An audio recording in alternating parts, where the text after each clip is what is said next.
English Leap Podcast. From Speak English with Class. Hey there, English learners. Welcome back to the English Leap Podcast, your go-to podcast for learning English in a fun, natural, and engaging way. I'm Erin, and as always, I'm here with my fantastic co-host, Evan.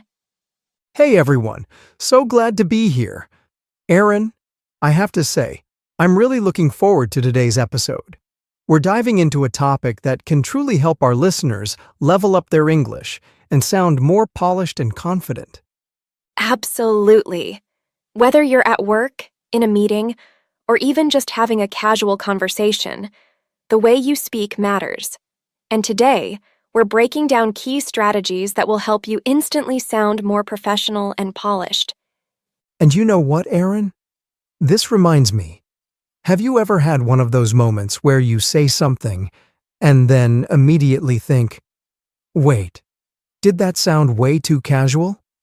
Oh, all the time. I remember once in a formal meeting, I greeted everyone with, "Hey, what's up?" instead of, "Good morning." Haha, I can imagine. And that's exactly why this topic is so important. We'll be sharing practical, easy-to-apply strategies to help you avoid common mistakes, refine your speech, and boost your confidence. And to make sure you get the most out of today's episode, we've created a free PDF guide with key takeaways, plus comprehension questions and grammar exercises to help you practice and improve your confidence. Yep. If you want to review today's tips and keep improving, make sure to grab the PDF. The link is in the description. Oh, and of course, we'll also be introducing a handful of intermediate-level words and phrases throughout the episode. That's right. And later in the episode, we'll break them down in Charlotte's vocabulary section, where Charlotte will explain their meanings and show you how to use them naturally in real-life conversations. So don't go anywhere. Today, you're going to learn powerful communication tips and expand your vocabulary. All right, Erin. Are you ready? Oh, I was born ready, Evan. Love it. Let's dive into today's topic, how to sound more polished and confident when speaking English. Whether you're in a meeting, on a call, or just having a casual conversation, the way you speak makes a huge difference in how people perceive you. Exactly. And you know, Evan, a lot of times people don't even realize that small tweaks in their speech can make them sound way more polished and confident. So true. And that's why we're breaking it down into 8 key strategies today. Let's start with the first one. One of the easiest ways to instantly sound more professional is by using proper greetings. Instead of saying "hey" or "what's up" in a professional setting, go for "good morning," "good afternoon," "hello, how are you today?" It might seem like a small detail, but trust me, it sets the tone for the entire conversation.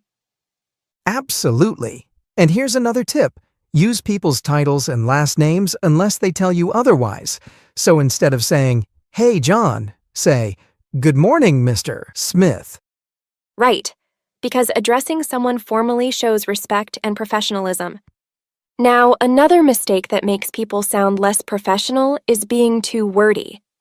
Some people think that using big, complex sentences makes them sound smarter, but actually, it does the opposite. Yes. Being concise is key. The more direct and clear you are, the more confident you sound. Instead of using long, unnecessary phrases, simplify them. Let's go through some examples. That's a great point, Evan. Here's an example. Instead of saying, "In the event that it rains, we will postpone the meeting," just say, "If it rains, we will postpone the meeting." Same meaning, but it's shorter, clearer, and easier to understand. Exactly. Here's another one. Rather than saying, "For the purpose of improving our customer service, we are launching a new training program," just say, "To improve our customer service, we are launching a new training program." It gets straight to the point without unnecessary words. Much better. Let's try one more.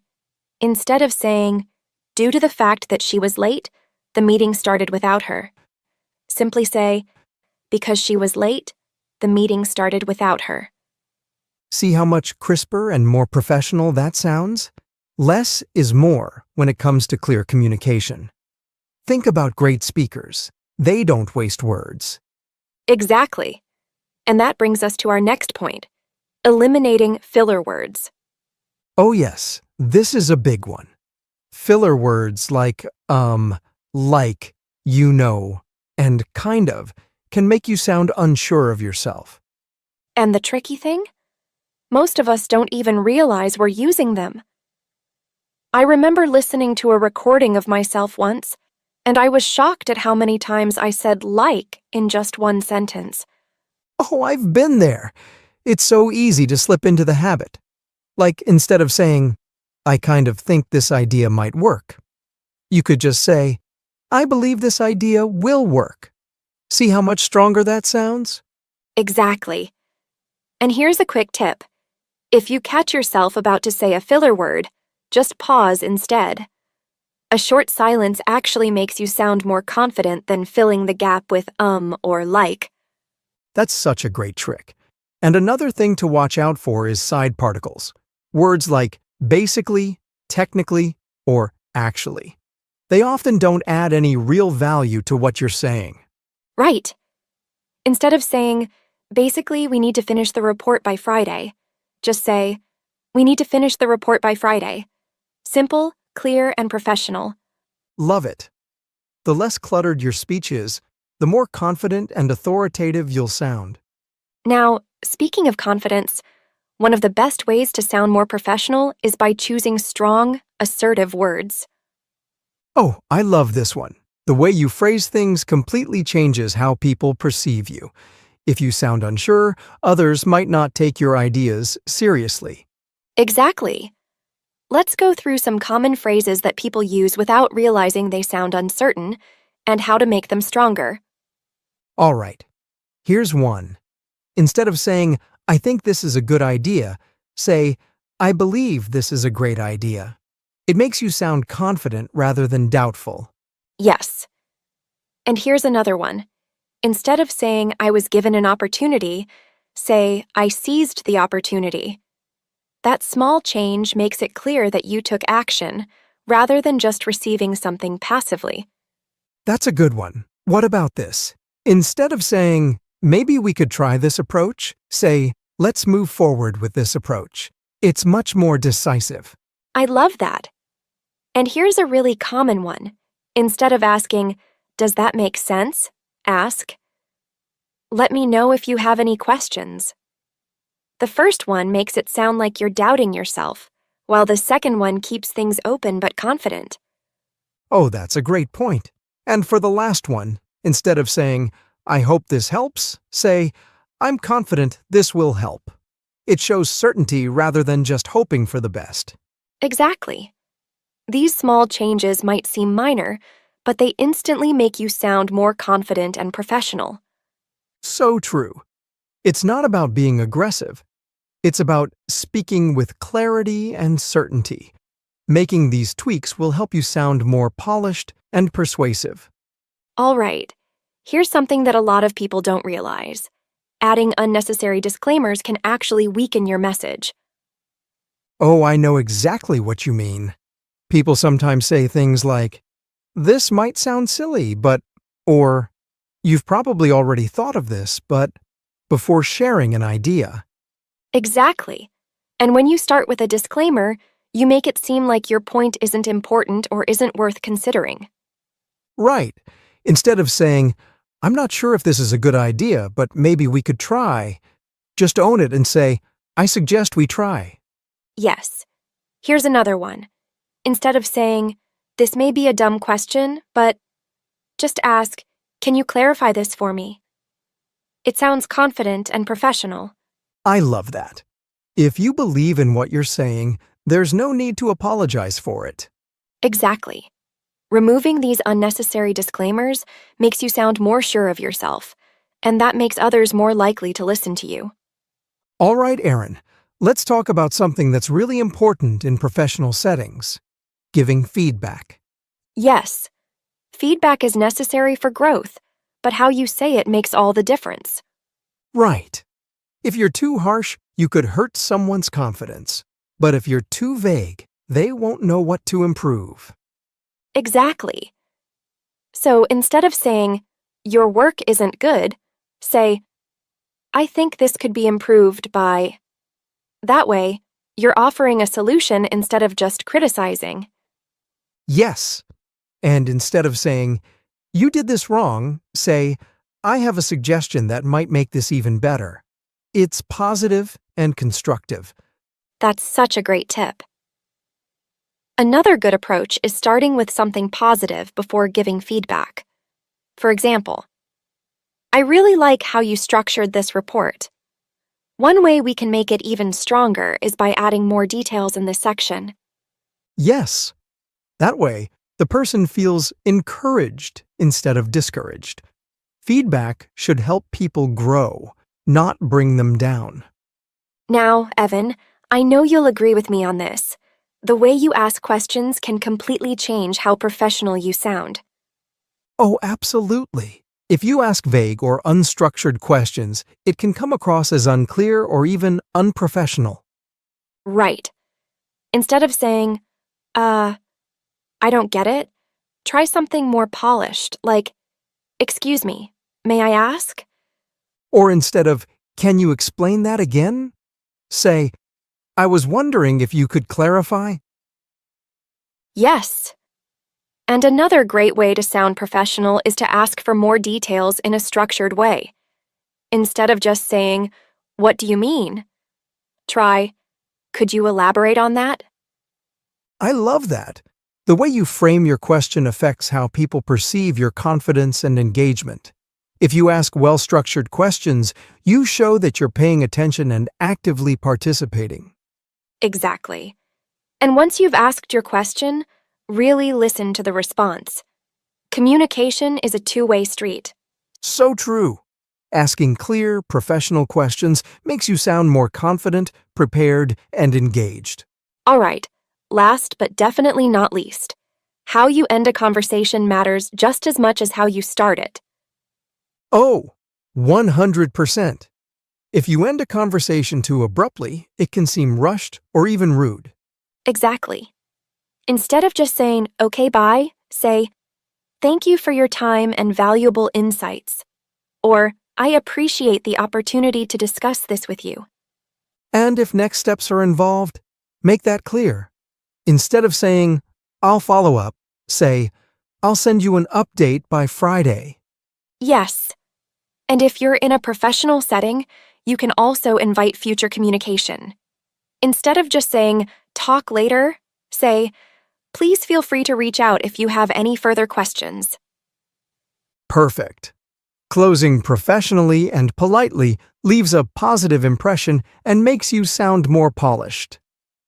That wraps up our conversation on how to speak more professionally, from using proper greetings to eliminating filler words and speaking with confidence. Absolutely. And now, it's time for Charlotte's vocabulary section. Charlotte, take it away. Thanks, Evan. Hello again, English learners. In today's episode, Aaron and Evan introduced some great words related to professional communication. Let's break down a few of them so you can start using them with confidence. Perceive. Meaning, to recognize, understand, or interpret something in a particular way. Example, many people perceive public speaking as stressful, but with practice it becomes easier. Tweaks. Meaning, small changes or adjustments to improve something. Example, a few tweaks to your email can make it sound more professional. Verbose. Meaning, using more words than necessary, often making something difficult to understand. Example, the professor asked him to simplify his verbose essay into a more concise version. Polished. Meaning, refined, well-prepared, or professionally presented. Example, her polished presentation impressed the entire boardroom. Concise. Meaning, expressing something clearly in as few words as possible. Example, a concise summary of your skills will make your resume more effective. Crisp, meaning clear, fresh, or precise. Example, she gave a crisp and well-organized report during the meeting. Assertive, meaning confidently expressing oneself without being aggressive. Example, being assertive in negotiations helps you stand your ground professionally. Aggressive, meaning forceful or pushy, often in a negative way. Example, a polite but firm approach is more effective than being aggressive in discussions. Persuasive, meaning able to convince others effectively. Example, her persuasive speech earned her the top prize in the debate competition. Disclaimer, meaning a statement that clarifies or limits responsibility. Example, the advertisement included a disclaimer noting that results may vary. Criticize, meaning to express disapproval or point out mistakes. Example, instead of criticizing your teammates' work, offer constructive feedback. That's it for today's vocabulary breakdown. Try using these words in your conversations this week. The more you practice, the more natural they'll feel. Back to you, Aaron and Evan. Thanks, Charlotte. That was super helpful. Absolutely. Expanding your vocabulary is key to sounding more professional and polished. And don't forget, if you want to review today's key takeaways, grab our free PDF guide with vocabulary exercises and practice questions. The link is in the description. If you enjoyed this episode, follow, subscribe, and leave a review. It helps us keep creating content just for you. And most importantly, keep practicing, keep learning, and keep improving. Your progress doesn't end here. To continue advancing your English skills, click on the next video or explore the additional videos we've thoughtfully selected for you.